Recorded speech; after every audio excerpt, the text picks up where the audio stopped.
Sebulan Ramadan, matermu ke titik ilmu si manfaat barakah. Matermu ke bulan Ramadan, matermu ke tahun makin bene tahun si terakhir tahun boleh petepang kia boleh kelabuan bulan Ramadan. Ya Allah, ya Allah, ya Rab. Matermu ke bulan Ramadan makin ni ke ya Allah bene bulan Ramadan si terakhir tahun boleh bisa pangki boleh ya Allah ya Rab. Ya Allah ya Rab. Kaum muslimin sita apa setahun makin tahun boleh buka hidayah atina ya Allah sehingga bisa apa sebulan Ramadan. Ya Allah ya Rab.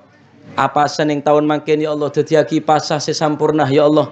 Ya Allah ya Rab. Terima aki tadarus kau leban panjenengan seteja para hadirin hadirat ya Allah. Terima aki amal ibadah ya Allah ya Rab. Ya Allah ya Rab, mantarmu ke majlis nikah beni majlis yang terakhir.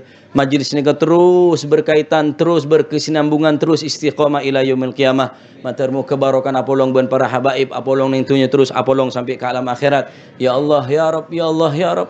Mantarmu kering sepo sampun ninggal umur ya Allah, mantarmu ke sepo ratu sana. Eka terima seteja amal sainah ya Allah ya Rab, angkat derajat ring sepo ning alam kubur.